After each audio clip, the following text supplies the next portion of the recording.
Hi, my name is Corrie, and I read to you out of Corrie ten Boom's book, The Hiding Place.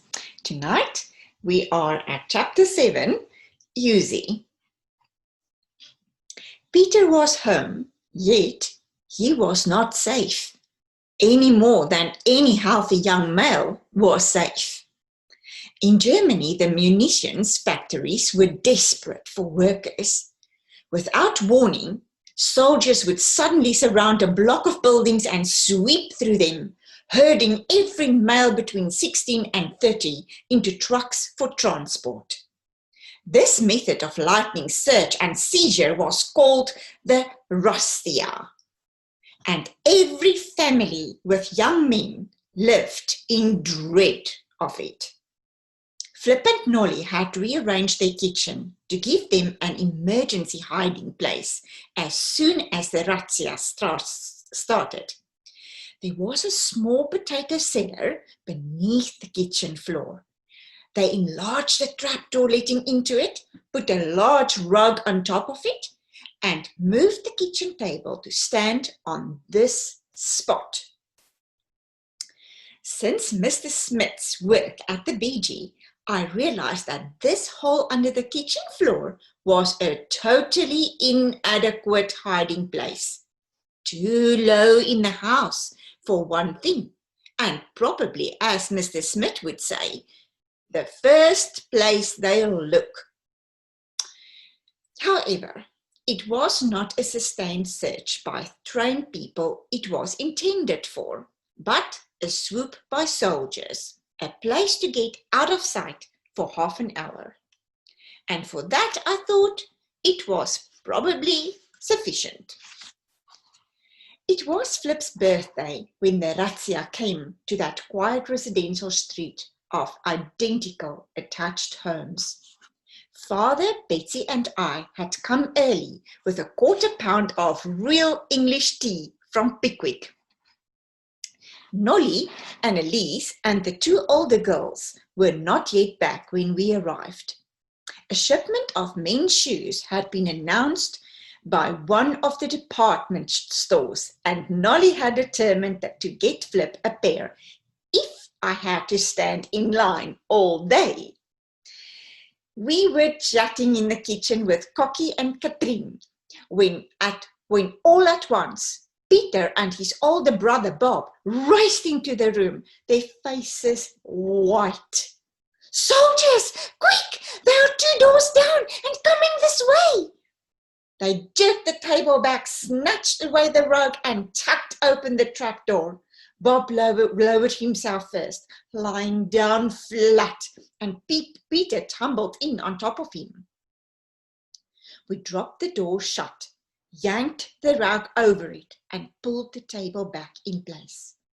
With trembling hands, Betsy, Corrie, and I threw the long tablecloth over it and started laying 5 places for tea. There was a crash in the hall as the front door burst open, and a smaller crash close by as Corrie dropped a teacup.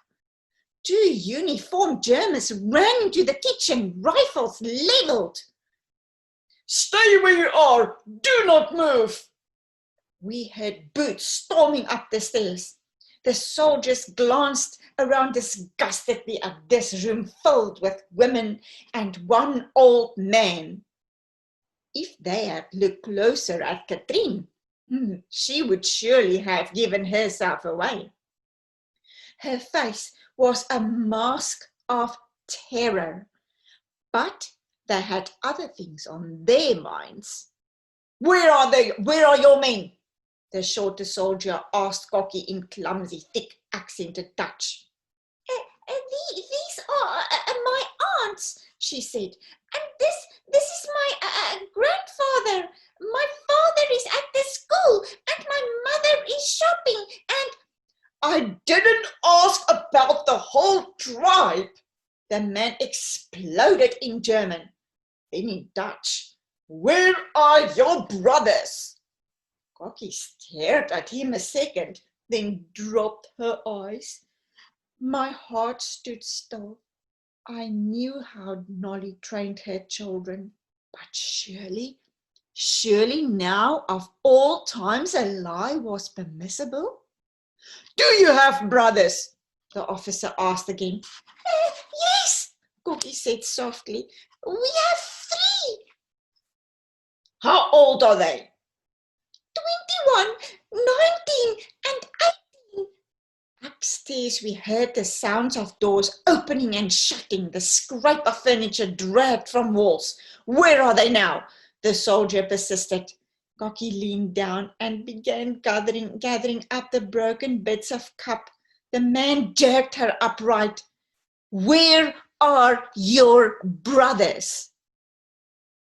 The oldest one is at theological college. He doesn't get home most nights because... What about the other 2? Corrie did not miss a breath. Why, they are under the table. Motioning us all away from it with his gun, the soldier seized the corner of the cloth. And at a nod from him, the taller man crouched with his rifle cocked. Then he flung back the cloth. At last, the pent-up tension exploded. Corrie burst into spasms of high, hysterical laughter. The soldiers whirled around. Was this girl laughing at them? Don't take us for fools, the short one snarled. Furiously, he strode from the room, and minutes later the entire squad trooped out. Not unfortunately, but before the silent soldier had spied and pocketed our precious packet of tea. It was a strange dinner party that evening, veering as it did from heartfelt thanksgiving to the nearest thing to a bitter argument our close-knit family had ever had. Nolly stuck by Corrie, insisting she would have answered the same way. God honors truth-telling with perfect protection. Peter and Bob, from the viewpoint of the trapdoor, weren't so sure. And neither was I. I had never had Nolly's bravery. No, nor her faith either. But I could spot illogic. And it isn't logical to say the truth and to do a lie. What about Anneliese's false papers and that maid's uniform on Katrine? Set a watch, O Lord, before my mouth, Nolly quoted. Keep the door off my lips. Psalm 141, she finished triumphantly. All right, what about the radio? I had to lie with my lips to keep that. And yet, whatever came from your lips, Corrie, I am sure it was spoken in love. It's father speaking. And yet, whatever came from your lips, Corrie, I am sure it was spoken in love. Father's kindly voice reproached my flushed face. Love. How did one show it? How could God himself show truth and love at the same time in a world like this? By dying. The answer stood out for me, sharper and chillier than it ever had before that night. The shape of a cross etched on the history of the world.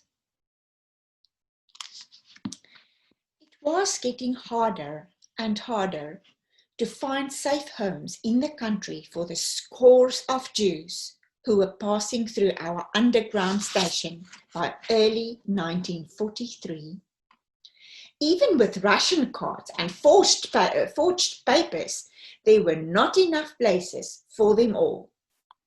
Sooner or later, we knew we were going to have to start hiding people here in the city.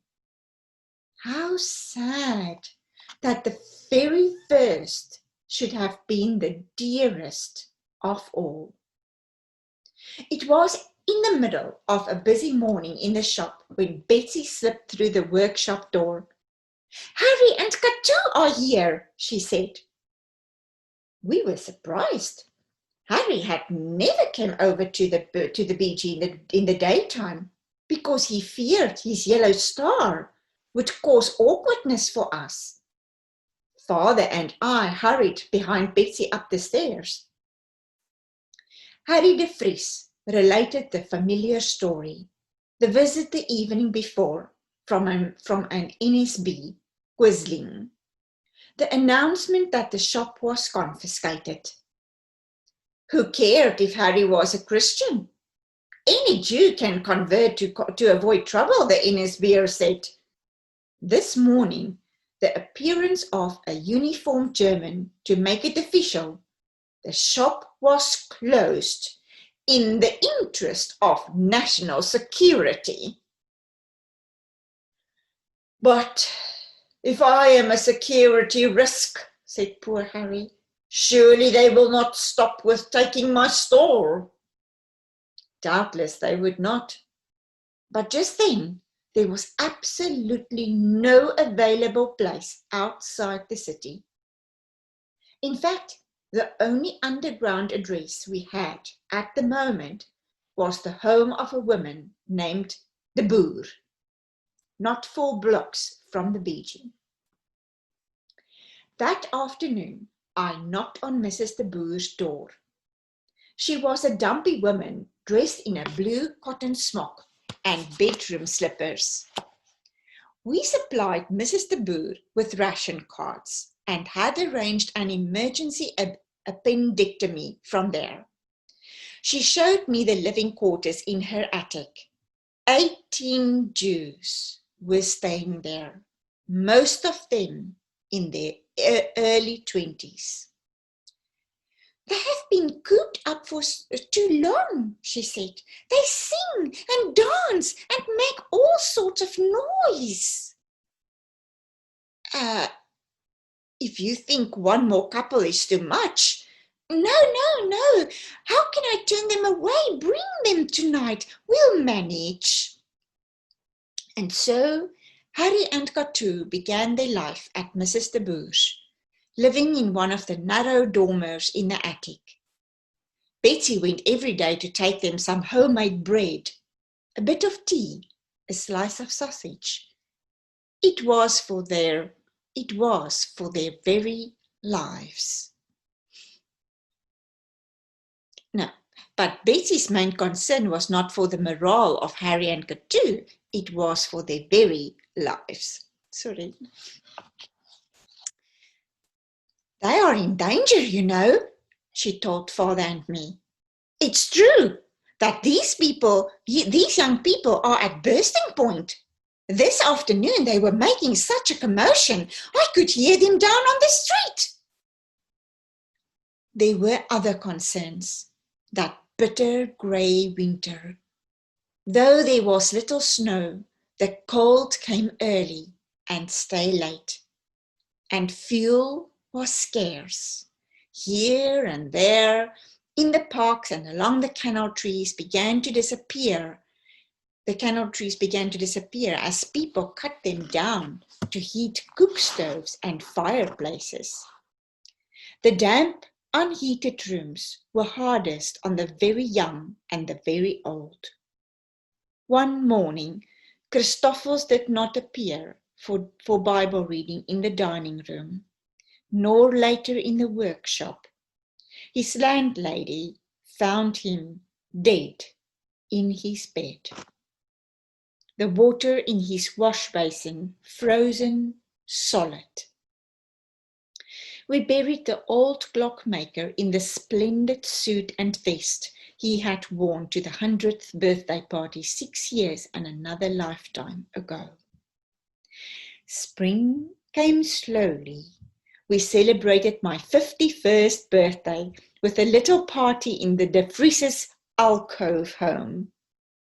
It was 1 week later, April 22, that Katu arrived alone at the BG. Inside the door, she burst into tears. Those foolish young people went crazy. Last night, 8 of them left the house. Naturally, they were stopped and arrested. The boys haven't even bothered to cut their sideburns. The Gestapo didn't have any trouble getting information out of them. The house had been raided, she said, at 4 that morning. Katu was released when they discovered she was not Jewish. But everyone else, Harry, Mrs. de Boer, too. Oh, what will become of them? For the next 3 days, Katu was at the Haarlem police station from early morning until curfew, pestering Dutch and Germans alike to let her see her husband. When they sent her away, she stepped across the street and waited silently on the sidewalk. Friday, just before the noon closing, when the shop was crowded, a policeman pushed open the street door, hesitated, then continued back into the rear room. It was Rolf van Vliet, the officer who had been here when our ration cards were first delivered. He took off his cap, and I noticed again that startling orange-red hair. "This watch is still not keeping time," Rolf said. He took off his wristwatch, placed it on my workbench, and leaned forward. Was he saying something? It was all I could do to hear. "Harry de Vries will be taken to Amsterdam tomorrow. If you want to see him, come promptly at 3 this afternoon." And then, "Do you see? The second hand still hesitates at the top of the dial." At 3 that afternoon, Katu and I stepped through the tall double doors of the police station. The policeman on duty at the guard post was Rolf himself. "Come with me," he said gruffly. He led us through a door and along a high-ceilinged corridor. At a locked metal gate, he stopped. "Wait here," Rolf said. Someone on the other side opened the gate, and Rolf passed through. He was gone several minutes. Then the door opened again, and we were face to face with Harry. Rolf stood back as Harry took Katu in his arms. You have only a few seconds," whispered Rolf. They drew apart, looking into each other's eyes. "I'm sorry," said Rolf. "He'll have to go back." Harry kissed his wife. Then he took my hand and shook it solemnly. Tears filled our eyes. For the first time, Harry spoke. "I shall use this place, wherever they are taking us," he said. "It will be my witness stand for Jesus." Rolf took Harry by the elbow. "We will pray for you many times every day, Harry," I cried as the gate swung shut. An instinct, which I shared with no one, told me that this was the last time I would ever see our friend the bulldog. That night we held a meeting about Rolf.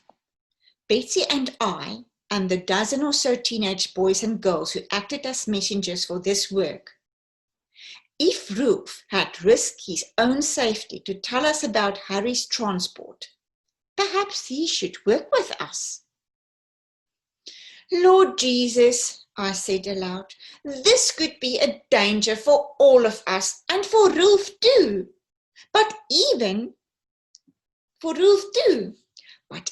with the words came a flood of assurance about this man.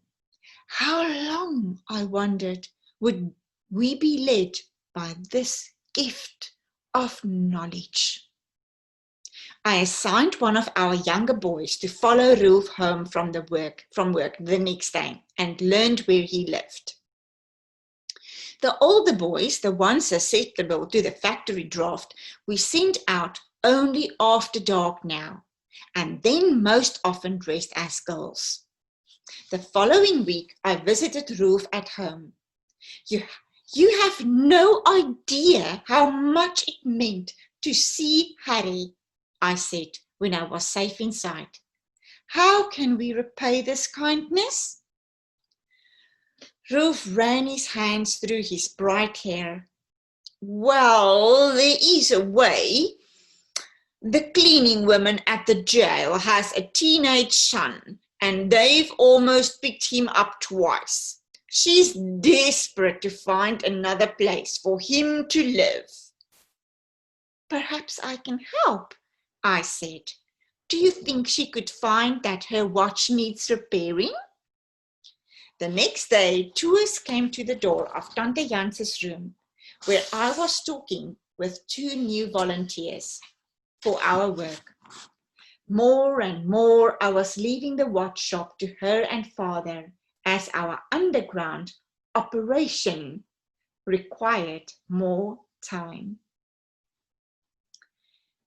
There's a funny-looking little woman downstairs, Truus said.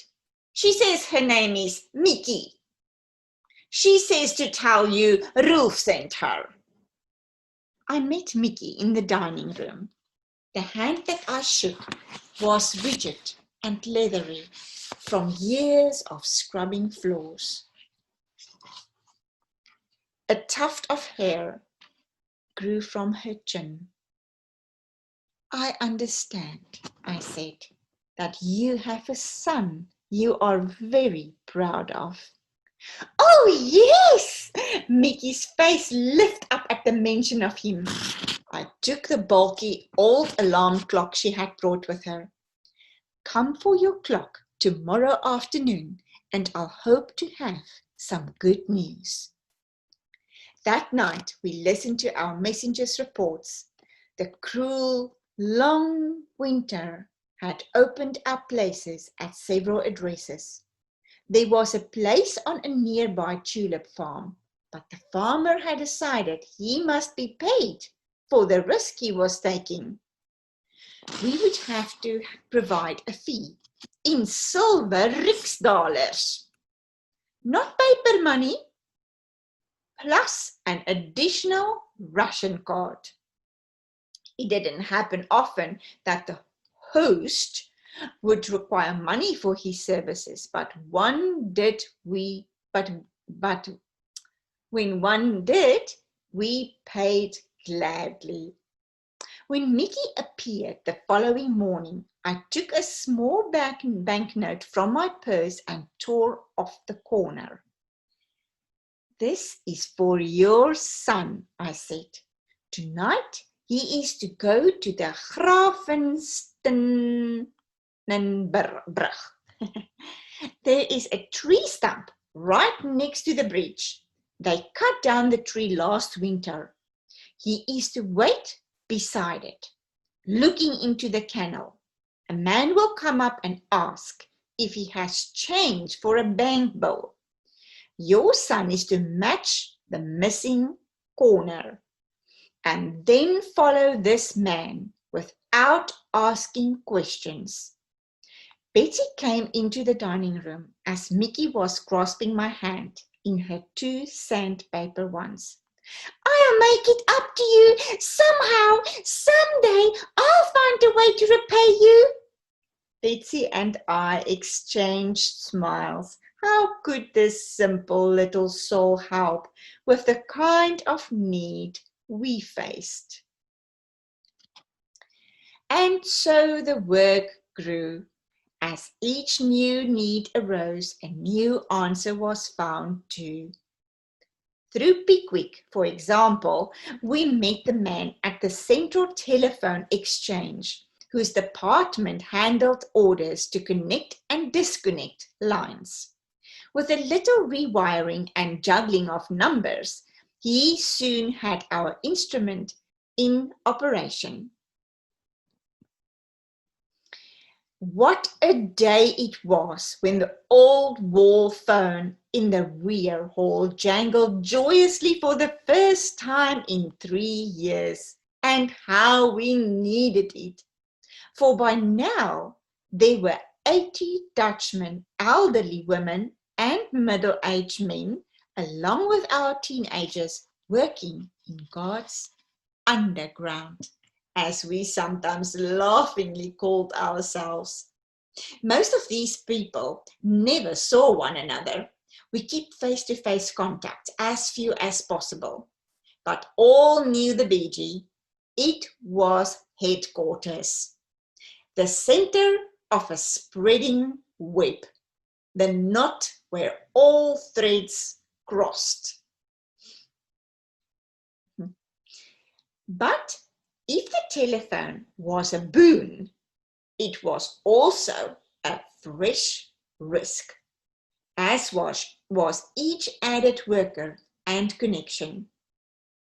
We set the phone's ring as low as we could and still hear it. But who might happen to be passing through the hall when it rang? For that matter, how long would curious eyes up and down the street continue to believe that one small watch shop was quite as busy as it appeared? It was true that repair work was in demand. Plenty of legitimate customers still passed in and out, but there was altogether too much coming and going, especially in the early evening. The curfew was now 7 p.m., which in spring and summer left no nighttime hours at all in which workers could move legally through the streets. It was an hour and a half before that time of the 1st of June, 1943, and I was thinking of all this as I sat impatiently behind my workbench. 6 workers still not back, and so many loose ends to tie up before 7. For one thing, being the 1st of the month, Fred Koornstra should be arriving with the new ration cards. The 100 cards, which had seemed such an extravagant request a year ago, were now far too few for our needs. And Fred was only one of our suppliers. Some of the stolen cards coming from as far away as Delft. How long can we go on this way? I wondered. How long can we continue to count on this strange protection? My thoughts were interrupted by the side entrance bell. Betsy and I reached it at the same instant. In the alley stood a young Jewish woman, cradling a tiny blanketed bundle in her arms. Behind her, I recognized an intern from the maternity hospital. The baby, he told us in the hallway, had come prematurely. He had kept mother and child in the hospital longer than permitted already because she had nowhere else to go. Betsy held out her arms for the baby, and at that moment, Fred Koornstra opened the door from the shop. He blinked a moment at seeing people in the hall, then turned with great deliberation to the meter on the wall.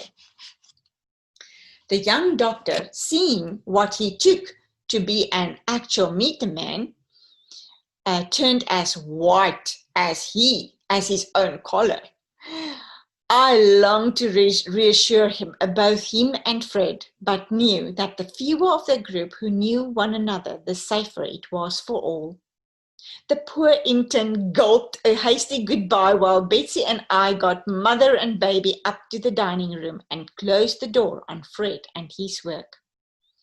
Betsy poured a bowl of the soup she had cooked for supper from a much-boiled bone.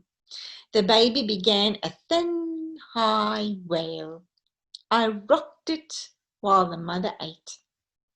Here was a new danger, a tiny fugitive, too young to know the folly of making a noise. We had had many Jewish children over a night or several nights at the BG, and even the youngest had developed the uncanny silence of small hunted things. But at 2 weeks, this one had yet to discover how unwelcoming it was in this world. We would need a place for them far removed from other houses. And the very next morning into the shop walked the perfect solution. He was a clergyman, friend of ours, pastor in a small town outside Haarlem, and his house was set back from the street in a large wooded park. "Good morning, Pastor," I said, the pieces of a puzzle falling together in my mind. "Can we help you?" I looked at the watch he had brought in for repair. It required a very hard-to-find spare part. "But for you, Pastor, we will do our very best. And now I have something I want to confess." The pastor's eyes clouded.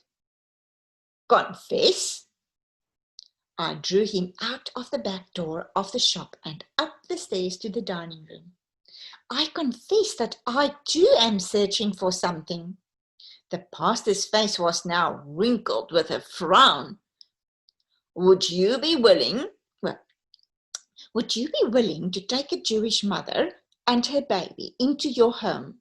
They will almost certainly be arrested otherwise." Color drained from the man's face. He took a step back from me. "Miss Ten Boom, I do hope you are not involved with any of this illegal concealment and undercover business. It's just not safe. Think of your father and your sister. She's never been strong." On impulse, I told the pastor to wait and ran upstairs. Betsy had put the newcomers in Willem's old room, the farthest room from windows on the street. I asked the mother's permission to borrow the infant. The little thing weighed hardly anything in my arms. Back in the dining room, I pulled back the coverlet from the baby's face. There was a long silence. The man bent forward, his hand, in spite of himself, reaching for the tiny fist curled around the blanket. For a moment, I saw compassion and fear struggle in his face. Then he straightened. "No, definitely not. We could lose our lives for that Jewish child." Unseen by either of us, Father had appeared in the doorway. "Give the child to me, Corrie," he said. Father held the baby close. His white beard brushed its cheek, looking into the little face with eyes as blue and innocent as the baby's own. At last, I looked up at the pastor. "You say we would lose our lives for this child. I would consider that the greatest honor that could come to my family." The pastor turned sharply on his heels and walked out the room. So we had to accept a bad solution to our problem. On the edge of Haarlem was a truck farm that hid refugees for short periods of time. It was not a good location since the Gestapo had been there already. But there was nowhere else available on short notice. 2 workers took the woman and child there that afternoon. A few weeks later, we heard that the farm had been raided. When the Gestapo came to the barn where the woman was hidden, not the baby, but the mother began to shriek with hysteria. She, the baby, and her protectors were all taken. We never learned what happened to them. Although we had a friend at the telephone exchange, we could never be sure that our line was not tapped. So we developed a system for coding our underground messages in terms of watches. We have a women's watch here that needs repairing, but I can't find a mainspring. Do you know who might have one? We have a Jewish woman in need of a hiding place, and we can't find one among other regular contacts. And this is going to continue tomorrow. We will continue tomorrow with part B of Easy. See you tomorrow. Goodbye.